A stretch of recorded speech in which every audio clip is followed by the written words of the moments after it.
Brought to you by TechnoSpark 20 series smartphones.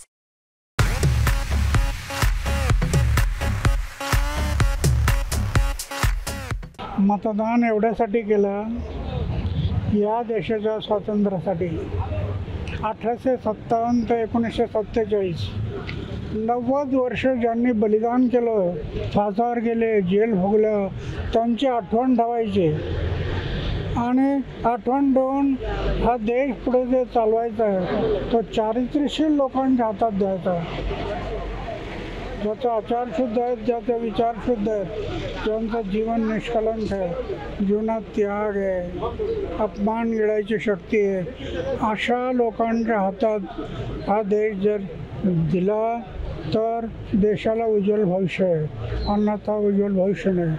पक्ष आणि पार्ट्या, व्यक्ती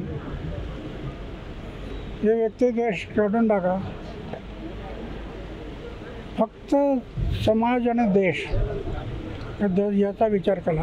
अन्नाच्या प्रमाणावरती आता भारतामध्ये मतांची टक्केवारी कमी होते, अशांना तुम्ही काय सांगाल?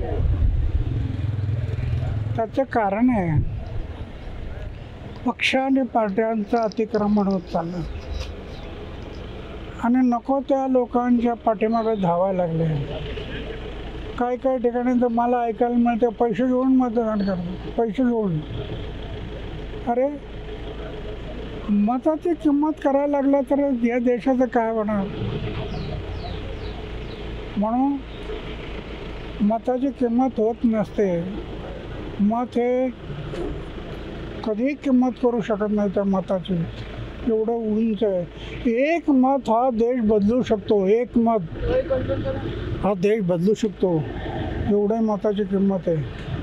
एवढा विचार केला पाहिजे. आणि ज्या पद्धतीने या निवडणुकीमध्ये विकासाच्या मुद्द्याच्या ऐवजी वैयक्तिक आरोप प्रत्यारोप झाले, त्याच्याकडे कसं पाहता? त्याचं कारण सत्ता आणि पैशांच्या मागे लागलो, समाज आणि देश डोळ्यासमोर आलो नाही.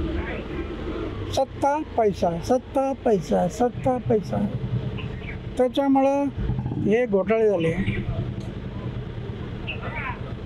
डोळ्यासमोर देश पाहिजे आणि देश जर यायचा असेल तर तुम्हाला चारित्र्यशील लोकांनाच निवडून द्यावं लागेल.